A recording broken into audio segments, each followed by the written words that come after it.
वो ना मैंने आज धो दी, मुझे लगा कि गंदी हो गई होगी। अरे कैसे गंदी हो गई थी, उसे तो मैंने पहना भी नहीं। हे भगवान, इस लड़की के कपड़े धोने की आदत से परेशान हो गया हूँ मैं। जितना तो घर में राशन नहीं आता, उससे कहीं ज्यादा डिटर्जेंट पाउडर का खर्चा है। इसकी शादी करवा दो, शादी। जाए अपने घर में ही करे काम, फिर चाहे घर के कपड़े धोने हो या पूरे गांव के। हाँ ठीक बोल रही हूँ, देखता हूँ मैं कोई लड़का। वो दिन भी आ जाता है जब विभा को देखने लड़के वाले आ जाते हैं। लड़की मुझे अच्छी लगी। होने वाली सास कहती है, बेटी अगर कुछ पूछना है तो पूछ लो। वैसे तो हमारी लड़की बहुत ही शर्मीली है, जो बोल दो वो मान लेती है, इसे क्या पूछना होगा। अरे कैसी बात कर रही हो माँ, मुझे इन लोगों के घर रहना है, सवाल तो कई है। हाँ हाँ बेटा, पूछ लो ना, क्या पूछना है। आप लोगों के घर कपड़े कौन धोता है? सास का मुंह बन जाता है। देखो, अगर तुम ये कहना चाहती हो कि तुम्हें कपड़े धोने नहीं आते तो सुन लो, कपड़े मैं ही धोती हूँ, लेकिन तुम्हारे आ जाने के बाद मैं रुमाल तक नहीं धोऊंगी। अरे चुप रहना भाग्यवान, बहू बेचारी घर आई नहीं, उसे डराना शुरू कर दिया। वो क्या है ना बिटिया, अभी तक तो ये कल्लू की माँ ही धोती थी, लेकिन अब तुम्हारे पापा तो दहेज में वॉशिंग मशीन देंगे ही। तभी विभा की माँ बोल पड़ती है, सवाल भी पूछा तो क्या। वैसे भाई साहब, मशीन की तो फिर भी कपड़े धोने की कैपेसिटी होती है। मतलब जो बिटिया दे रहे हैं ना विभा, इसे कपड़े धोने का बहुत शौक है। ये आप लोगों के क्या, आस पड़ोस गांव मोहल्ले सबके कपड़े धो दे और उफ तक ना करे। बाहर देखा नहीं आपने कितने कपड़े सूख रहे हैं, सब हमारी बिटिया ने ही तो धोए हैं। बस भी करो ना माँ, शर्म आ रही इतनी तारीफ सुनकर। और तो और एक दाग निकाल कर दिखाओ तो मान जाऊं। हाँ अच्छा, माफ करना बेटा, मैंने गलत समझा, हमें तो रिश्ता बहुत पसंद है। और ऐसे जुड़ जाता है रिश्ता कपड़े धोने का शौक रखने वाली विभा का। उसकी शादी हो जाती है कोयला फैक्ट्री में काम करने वाले कल्लू के साथ। शादी के बाद अचानक विभा चिल्लाती हुई सास के पास आती है, सासू माँ, अरे सासू माँ कहाँ है आप?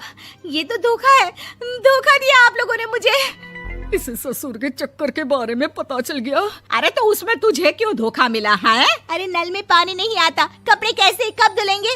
अच्छा, तू पानी नहीं आ रहा उसकी बात कर रही है। तो आपने क्या सोचा? कुछ नहीं। अच्छा, तेरी माँ ने कहा था कि कपड़े धोने का शौक है तुझे, याद आया मुझे। शौक बोलकर कपड़े धोने वाले मेरे जुनून को कम ना आके सासू माँ, कपड़ा धोना मेरा गुरूर है। तभी पति भी वहाँ आ जाता है। अभी मैंने इसे सनी देओल की फिल्म दिखाई है, उसी के डायलॉग मार रही है माँ। अच्छा सुन, साफ साफ बता रही हूँ, पानी सुबह 4 से 6 और शाम को 10 से 12 आता है, समझी?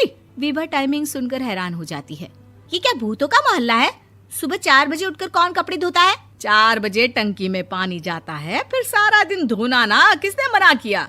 अरे कैसी बात कर रही हैं? 200 लीटर की टंकी में कितने कपड़े धो लूंगी मैं? सुबह ही उठ जाऊंगी मैं। अब क्या था, विभा सुबह 4 से लेकर रात के 12 बजे तक कपड़े ही धोती रहती। एक रोज सास पड़ोस से निकलकर कहीं जा रही होती है कि साथ वाली कहती है, हाँ कल्लू की माँ, जरा ये बताओ कि 2 साड़ी है, 2 ब्लाउज और एक पेटीकोट और एक नाड़े वाला लंबा कच्छा।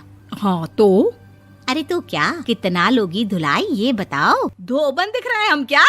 हमारे पति सरकारी नौकरी से अभी रिटायर हुए हैं और बेटा सुपरवाइजर है कोयला फैक्ट्री में। धोबन समझ रखा है हमें? हाय रे कल्लू की अम्मा, माफ कर दो, वो तो मोहल्ले में यही सब बता रहे थे कि तुमने बहू को कपड़ा धुलवाने के काम में लगा दिया है। सास को पड़ोसन की बात सुनकर गुस्सा आ जाता है। वो घर पहुंचती है जहां घर के बाहर ही इतने सारे कपड़े सूख रहे होते हैं जितने कि किसी धोबन के घर पर। अरे ओ कल्लू की दुल्हन, बाहर निकल। माँ जी यहीं आ जाओ, बाथरूम में चादर धो रहे हैं हम। अरे अभी हम धोते हैं, तुमको बाहर निकलो। ये आस पड़ोस वाले बोल रहे हैं कि हम बहू से कपड़े धुलवा कर उसे कपड़ा धोने वाली बना दिए हैं। अरे छोड़ो ना माँ जी, किन लोगों की बातों में आती हो? आस पास के लोगों का तो काम ही होता है कि वो किसी तरह सास बहू को लड़ा दे। बहू सारे घर के कपड़े धोती है, ये क्या कम है? बोलिए। सास को भी लग जाता है कि वो बहू का ये सनकीपन नहीं छुड़वा सकती, इससे अच्छा है कि खुद ही चुप हो जाए। एक रोज सास और बहू मंदिर जाते हैं, जहाँ सास की साड़ी वहाँ खड़ी भीख मांगने वाली से मिलती है। माँ जी क्या बात है, आपकी साड़ी उस भिखारन से कितनी मिल रही है ना? हाँ देखो तो, दोनों की साड़ी मिल रही है। क्या बात है कल्लू की अम्मा, तुम खुद को तो अफसर की बीवी बताती हो और ऐसी सिंपल सी प्लेन साड़ी पहनकर घूमती हो। सिंपल और प्लेन नहीं है ये साड़ी। तो क्या सोने के धागे से फूल बने हैं? कुछ भी सासू माँ, कुछ भी। हाँ, बने थे इस साड़ी में सोने के धागे से फूल। मेरे पति लेकर आए थे मद्रास से स्पेशली मेरे लिए 10,000 की।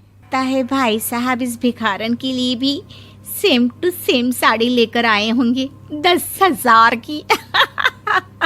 सास उस वक्त कुछ नहीं कहती, लेकिन बहू के साथ घर आती है और अलमारी से एल्बम निकाल कर लाती है। ये साड़ी देख रही है, ये वही साड़ी है जिसे मैंने अभी पहना था। इस साड़ी में ये जो चमकदार फूल दिख रहे हैं ना, ये सोने के धागों से काढ़े गए हैं। लेकिन तू लोकल वॉशिंग मशीन ब्रश से घिस घिस कर सारे फूलों को निकाल कर साड़ी प्लेन कर दी। मुझे माफ कर दीजिए सासू माँ। और तो और, जब मैंने तुझे तेरी गलती के लिए कुछ नहीं कहा, लेकिन तूने तो सबके सामने मेरा मजाक ही बना दिया। क्यों? बहू को समझ में आ जाता है कि अब से उसका कपड़े धोना बंद।